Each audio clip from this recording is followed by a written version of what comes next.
하나님의 말씀을 봉독하겠습니다. 사무엘상 10장 17절에서 27절까지의 말씀입니다.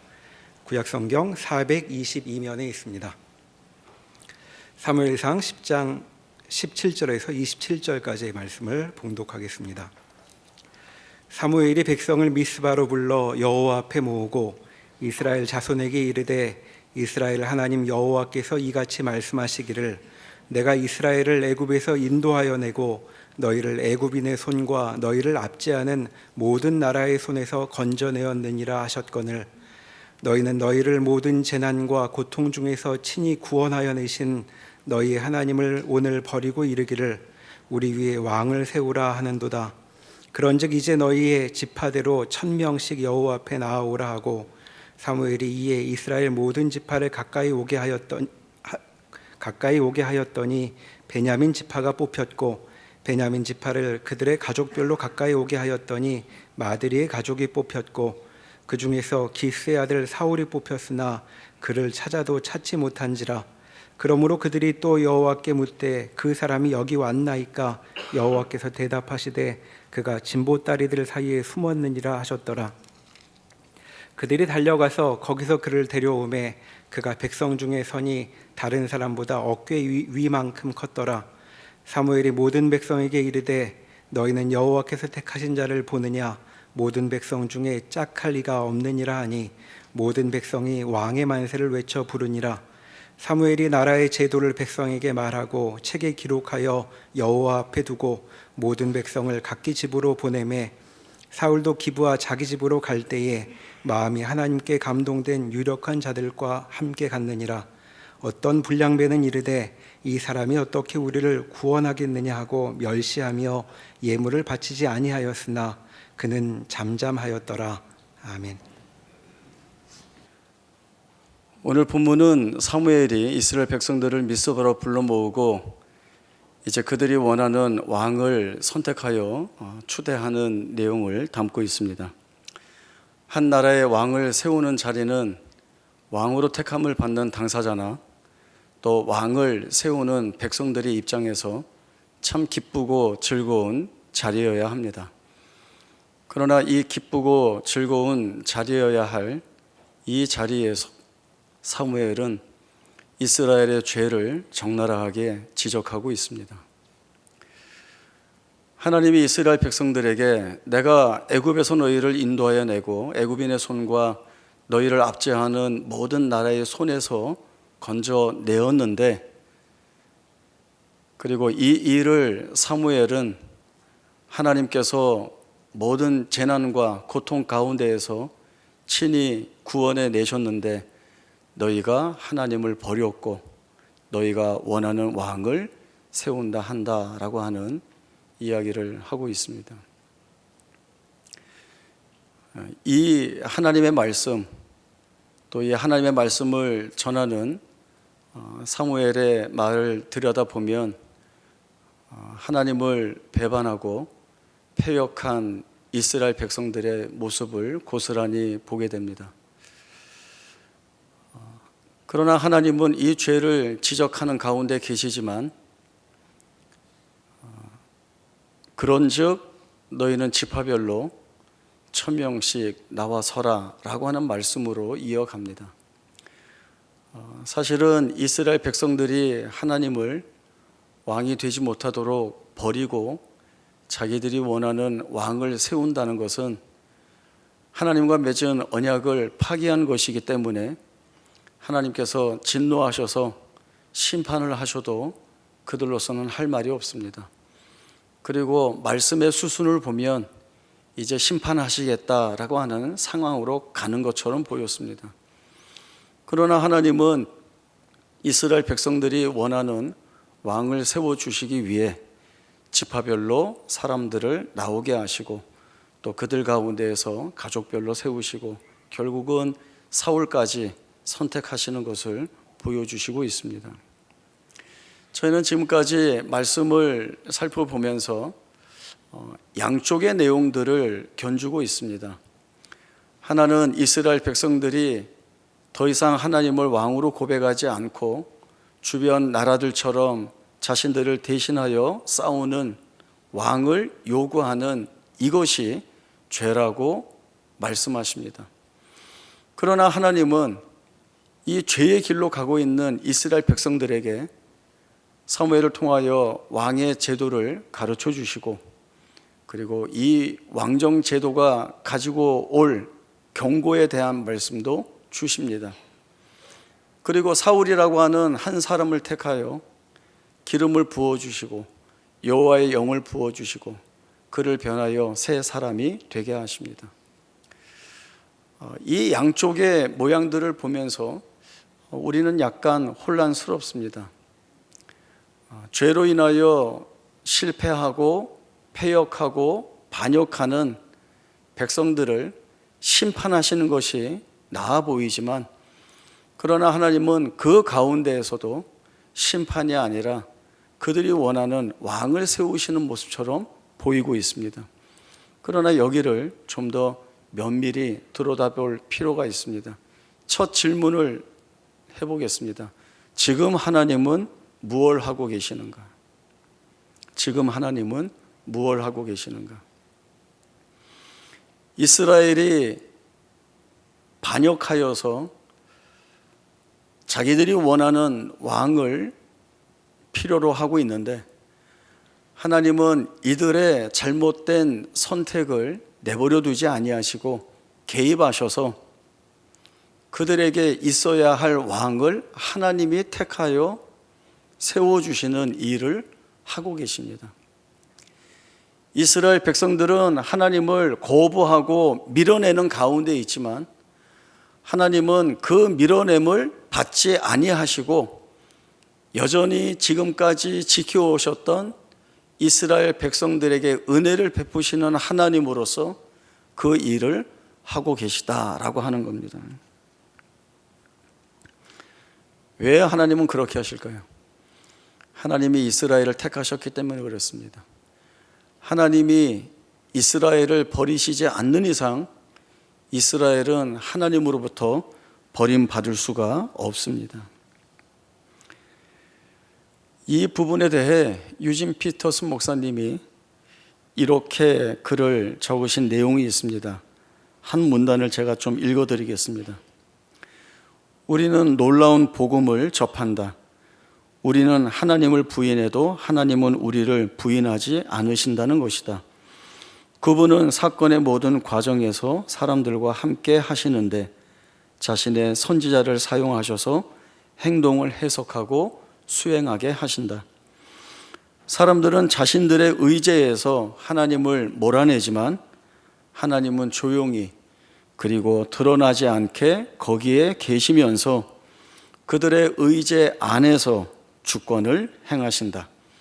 하나님을 제거하는 것은 생각처럼 쉽지 않다. 오늘 설교 여기서 마쳐도 되죠? 이게 다 무슨 뜻인지 아시겠죠? 하나님은 이스라엘의 반역으로 인하여 자기들이 원하는 왕을 세우고자 하는데, 내버려 두면 필시 망할 수밖에 없으니까 하나님이 그 반역을 뚫고 들어가시는 겁니다. 그리고 그들이 필요로 하는 왕을 주시는 것이 아니라 그들에게 필요한 왕을 하나님이 주시는 일을 고집스럽게 해가고 계시다라고 하는 것입니다. 이러한 일들이 여전히 하나님이 이스라엘 백성들에게 은혜를 베풀고 계시다라고 하는 하나의 분명한 사인이 되고 있습니다. 첫 질문, 하나님은 지금 무엇을 하고 계시는가? 그들의 죄로 인한 실수와 실패, 반대와 패역함에도 불구하고 은혜를 베풀고 계신다. 이것이 첫 질문에 대한 답입니다. 자, 그러면 두 번째 질문으로 가보겠습니다. 하나님이 그렇게 일하고 계신다고 한다면 우리는 어떻게 할 것인가? 하나님이 그렇게 일하고 계시다고 한다면 우리는 어떻게 할 것인가? 하나님이 세우시는 자들에 대한 그들의 모습을 통해 또 그 속에서 하나님이 드러내시는 뜻들을 먼저 좀 살펴보도록 하겠습니다. 하나님의 나라가 이스라엘입니다. 그러면 이스라엘 백성들은 하나님 나라의 백성입니다.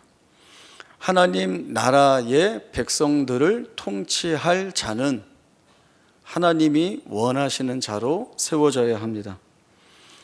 세상의 조건처럼 강력한 군사력을 앞세워서 주변 나라들을 정복하여 영토를 확장하고 그것으로 인하여 부국 강병을 이루는 그런 실력, 그런 능력이 있는 왕이 아니라 제일 먼저 자기 자신을 하나님 앞에 세우고 자신이 대리 통치자임을 고백하고 하나님이 주시는 말씀 앞에 자신을 철저히 복종시키는 자가 하나님 나라의 왕이 되어야 합니다. 출애굽기 17장에 보면 이스라엘 백성들이 르비딤에서 아말렉 족속과 전쟁을 치르게 됩니다. 이 민족과의 전쟁은 이 아말렉 족속과의 전쟁이 첫 번째입니다. 이때 모세가 여호수아에게 너는 아말렉 족속과 싸워라. 나는 내일 하나님의 지팡이를 들고 산 꼭대기에 서겠다. 이렇게 이야기를 합니다. 분명한 것은 여호수아는 전쟁터에 나가서 아말렉 족속과 싸워야 합니다. 그런데 여호수아의 입장에서 하나님의 지팡이를 들고 높은 산 꼭대기에 서겠다는 이 모세의 말을 어떻게 이해하고 받아들였을까요? 저는 이해하지 못했다고 생각합니다. 무슨 말을 하는 걸까라고 하는 그러한 궁금함을 가지고 나아가지 않을까 싶습니다. 제가 여호수아의 입장에서 모세의 말을 들었다라고 한다면 저는 그저 내가 백성들을 이끌고 전쟁할 때에 모세는 높은 산에 가서 기도하려나 보다, 이 정도의 생각을 할 것 같습니다. 그러나 그 전쟁의 상황을 성경이 어떻게 말씀하고 있습니까? 모세가 자기 말대로 높은 산에 하나님의 지팡이를 들고 섰습니다. 모세의 손이 올라가면 이스라엘 백성들이 승리하고 모세의 발이 내려가면 아말렉 족속들이 승리하게 됩니다. 이러한 전장의 상황을 본 아론과 훌이 모세를 데려다가 바위 위에 앉히고 한쪽씩 팔을 들고 해가 지도록 그 팔이 내려오지 않도록 들고 있었습니다. 결국 이 일로 인하여 이스라엘 백성들이 승리하게 됩니다. 이 민족과의 전쟁에서 승리한 첫 번째 기념할 만한 일입니다. 그러나 이 일 후에 하나님께서 모세에게 명령하신 것이 있습니다. 이것을 책에 기록하여 기념하게 하고 여호수아의 귀에 외워 들리라 라고 하는 말입니다. 이것들을 기록하여, 뭘 기록하라는 말씀일까요? 이것을 책에 기록하라는 것, 그것은 여호수아가 아말렉과 나가서 싸운 그 승리라고 하는 결과가 여호수아가 강했다든지 아니면 백성들과 함께 목숨을 걸고 용감하게 싸워서 거둔 결실이라든지 아니면 생각보다 아말렉 족속이 약했다라고 하는 이런 것에 따른 이유가 아니라 하나님이 이스라엘을 위하여 싸우셨다는 것, 결국 하나님이 하셔야 된다라고 하는 이 사실을 이스라엘 백성들이 알아야 하고, 그리고 누구보다도 이제 모세를 뒤이어 이스라엘을 이끌어갈 여호수아가 알아야 하고 깨달아야 하고 붙들어야 할 가장 중요한 내용이라고 하는 것입니다. 아말렉과 싸워 얻은 첫 승리의 기쁨이라는 것들이 있지만 이보다 더 귀한 것은 여호수아가 알아야 한다는 것입니다. 여호수아가 이 사실을 알아야 자만하지 않고 교만하지 않고 세상의 힘이나 능력과 지혜를 우선하지 않고 자기 자신을 하나님 앞에 세워갈 수 있기 때문에 그렇습니다. 하나님이 왕으로 세우시는 자, 또 하나님이 세우신 왕과 함께 나라를 섬겨야 할 백성들이 알아야 할 것이 바로 이것입니다. 이것이 사울이 알아야 하고 이스라엘 백성들이 알아야 할 내용입니다. 그러나 사울이나 이스라엘 백성들이나 이 자리에 자기들을 세우지 못하고 있습니다. 저희가 이미 살펴본 대로 사울은 나는 베냐민 지파 사람입니다. 내가 어떻게 왕이 될 수 있겠습니까? 라고 하는 이야기를 했습니다. 그리고 오늘 자기 이름이 호명되는데 짐 보따리들 사이에 숨어 있습니다. 겸손하다, 그렇게 볼 상황이 아닙니다. 사울 스스로도 나는 할 수 있는 것이 아무것도 없고 능력이 없기 때문에 왕이 되어서 이스라엘을 다스린다는 것은 있을 수 없는 일이라고 생각하고 있습니다. 그리고 이 사울 세우는 것을 반대하는 사람들, 이 사울이 어떻게 우리를 구원하겠느냐라고 하는 것도 같은 맥락입니다. 정치적 기지 배경이나 기반이 없는 베냐민 출신 보잘것없는 이 사람이 어떻게 우리 왕이 되겠느냐라고 하는 거죠. 이 말은 반대로 세상이 부러워할 만한, 모든 사람들이 인정하고 흠모할 만한 힘과 권위와 권세와 능력이 있는 사람이 우리의 왕이 되어야 우리를 안전하게 보호하고 지혜롭게 이끌어갈 수 있지 않겠는가라고 하는 사실들이 이 안에 다 담겨 있습니다.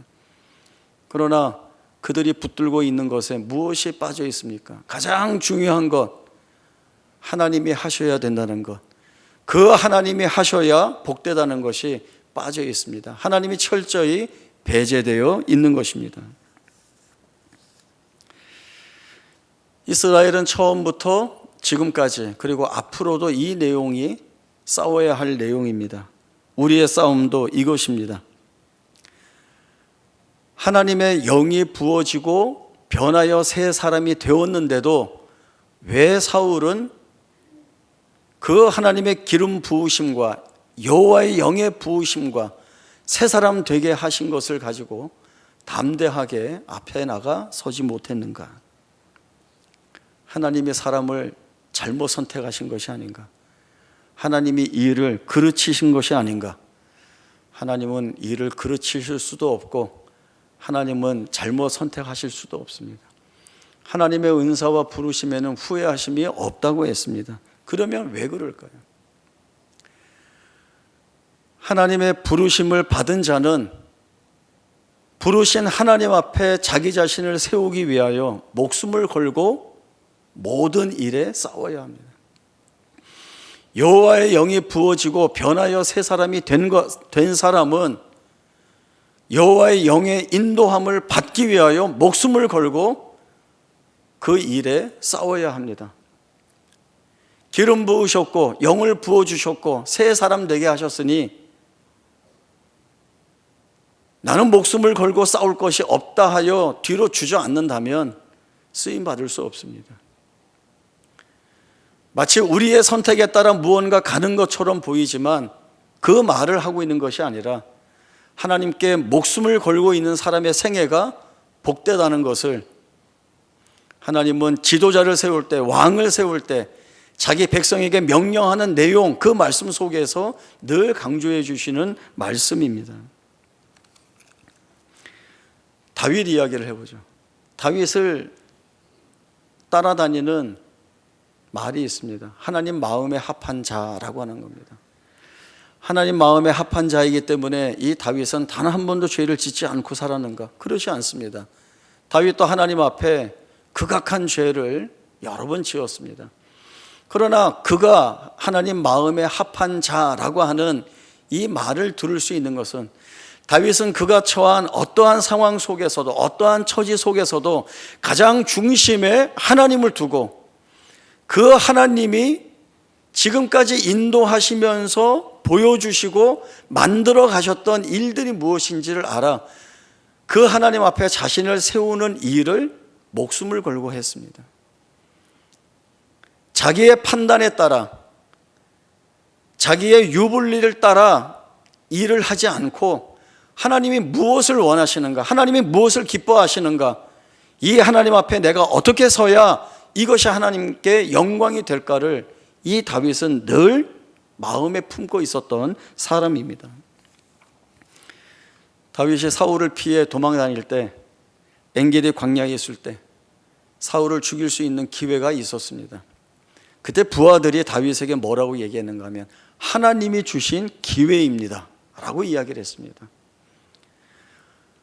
부하들이 얘기하는 하나님이 주신 기회, 이 기회를 놓치면 나는 다시 살기 위해 사울의 칼을 피해 도망자의 삶을 끝이 언제일 줄 모르는 그렇게 살아야 하는 운명일 텐데, 지금 내가 이 사울을 죽이면 이 사울을 대신하여 내가 왕이 되어 이스라엘을 통치할 수 있을 텐데, 그러나 다윗은 자기 부하들 사람의 말에 귀를 기울이지 않고 하나님이 기름 부어주신 왕을 치는 것을 하나님이 금하셨다라고 하는 그 하나님 중심, 하나님 말씀을 두고 사울을 죽이지 않았습니다.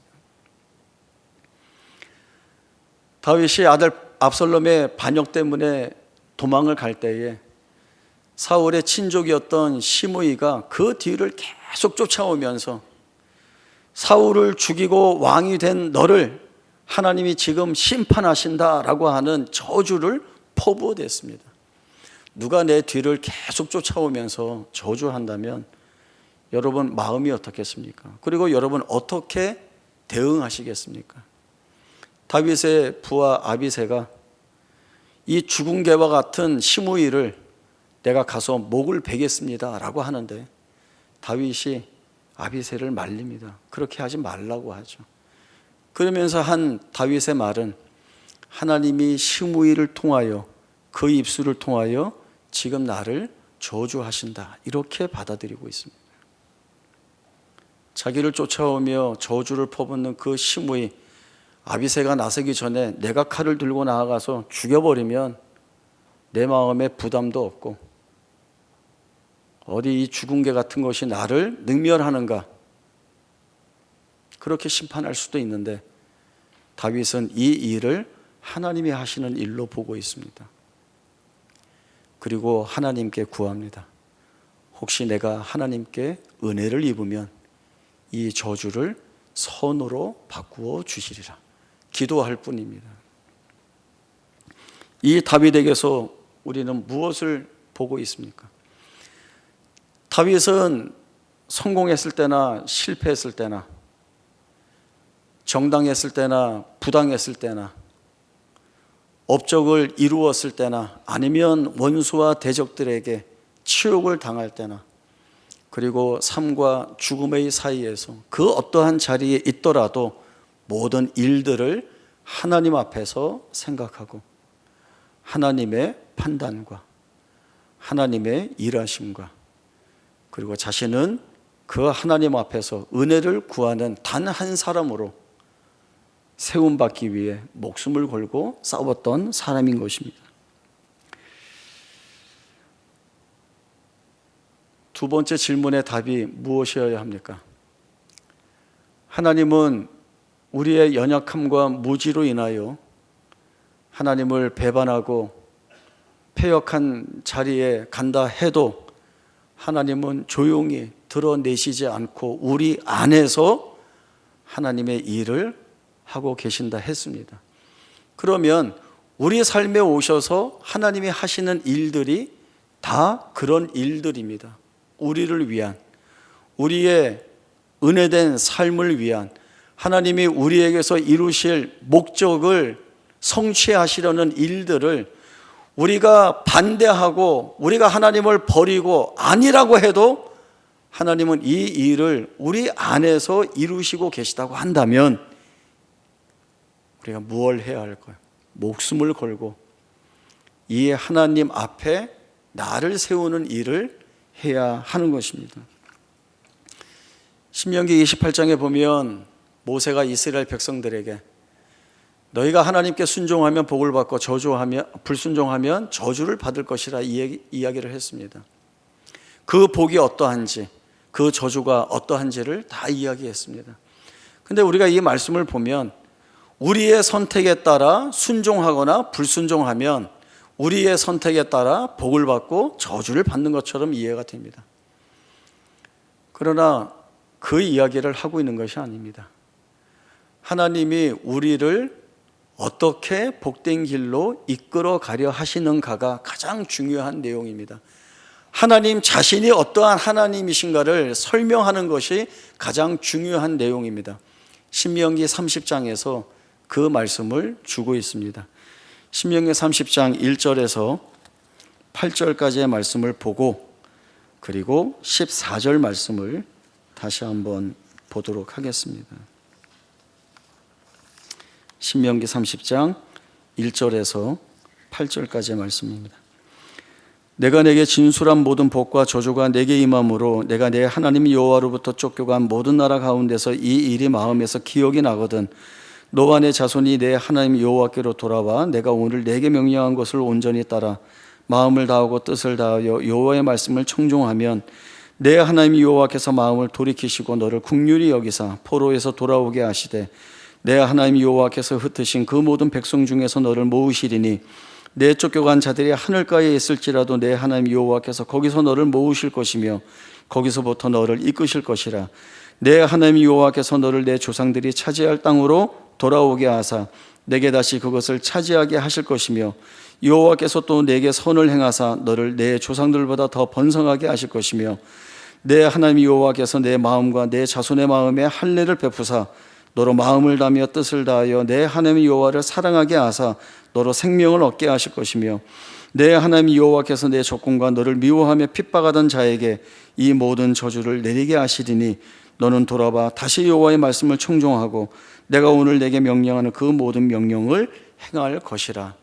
자, 말씀의 내용을 보면 복과 저주에 관한 말씀을 주시지만 하나님은 이스라엘 백성들이 불순종하여 저주의 자리에 나아갈 것을 알고 계십니다.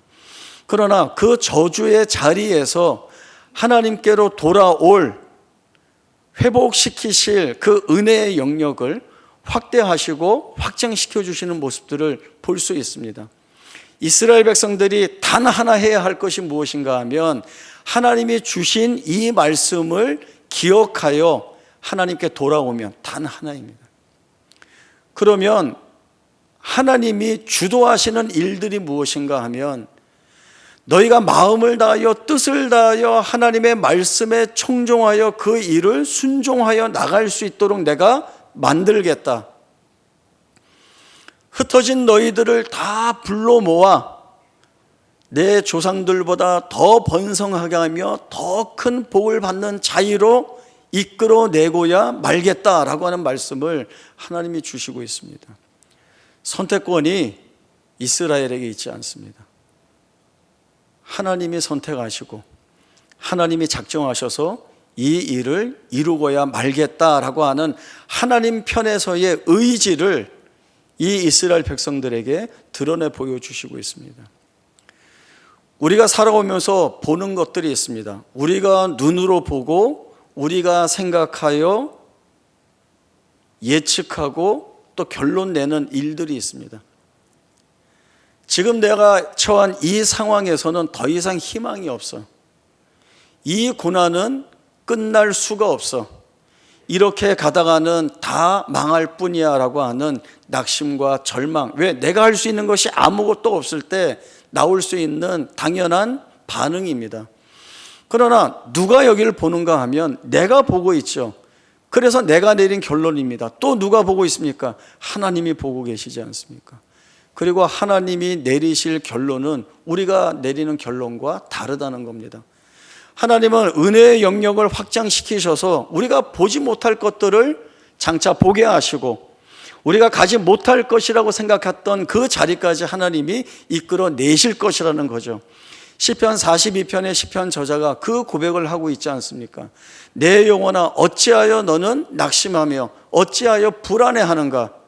소망을 두라. 누구에게? 하나님께 소망을 두라.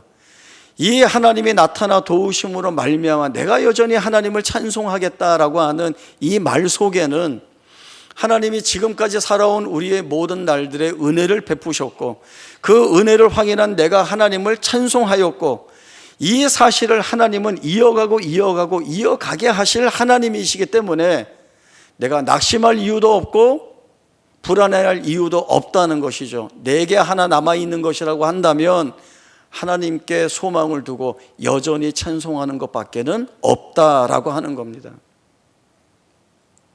이제 한 해를 마무리하는 자리입니다. 늘 무언가를 마무리하는 자리에 오면 후회만 남습니다. 그때 그렇게 하지 말걸. 왜 그랬을까? 그때 그렇게 하지 않았다고 한다면 지금 결과가 달라졌을 텐데 라고 하는 것이 있죠. 그러나 다윗이 이야기하는 것처럼 저주를 하나님의 선으로 바꾸어 주실 것이고, 때로는 우리의 부패함을 변화시키시기 위해 징계하시고 징벌하시고, 그리고 나로 하여금 그 징계와 징벌이 나에게 주시는 은혜의 도구요 수단이었다는 것을 알게 하여 마침내 내 심령으로부터 끌어내는 하나님에 대한 진지한 고백, 그 찬송을 하나님이 만들어내실 것이라고 하는 이 다짐들을 한 해를 돌아보는 자리에서 우리가 가져야 할 고백이고, 그리고 이 고백은 그가 나타나 도우심으로 말미암아 내가 여전히 찬송하리로다 라고 하는, 여전히 찬송하는 자의 몫으로, 책임으로, 사명으로 우리의 생애를 맡기고 나아가야 되겠다라고 하는 새로운 결단과 다짐으로 우리에게 있어야 할 고백으로 삼아야 합니다.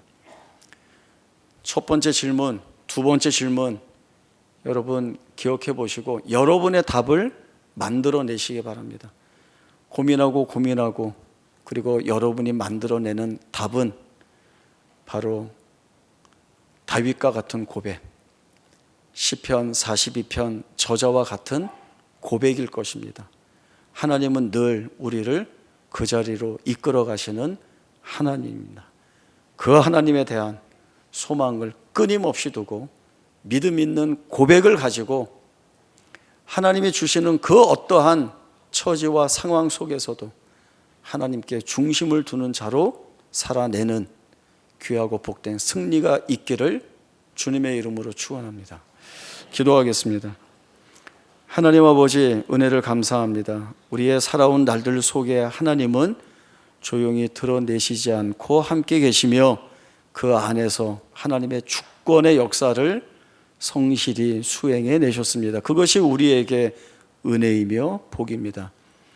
때로는 우리가 연약하고 무지하여 우리의 부패함으로 실패하고 실수하고 하나님을 외면할 때도 있지만, 그러나 여기에서조차 우리를 내버려 두지 아니하시고 역사하시는 하나님의 놀라우신 그 사랑과 자비와 인자하심을 보게 됩니다.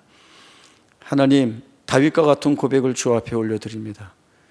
우리가 어떠한 처지와 상황 가운데 있다 할지라도 하나님께 마음의 중심을 두고 그 하나님이 허락하시고 내어주시고 열어주시는 그 모든 일들을 하나님의 일들로 고백하고 귀한 믿음의 고백을 가지고 그 자리를 하나님 믿음에 대한 고백의 승리의 자리로 삼는 우리 모두가 되게 하여 주옵소서. 지금은 우리 주 예수 그리스도의 은혜와 하나님 아버지의 크신 사랑과 성령 하나님의 충만하신 역사하심이 하나님께 소망을 두는 자가 갖는 승리의 고백을 가지고 주 앞에 나아가는 모든 심령들 머리 위에 영원토록 함께 있을지어다. 아멘.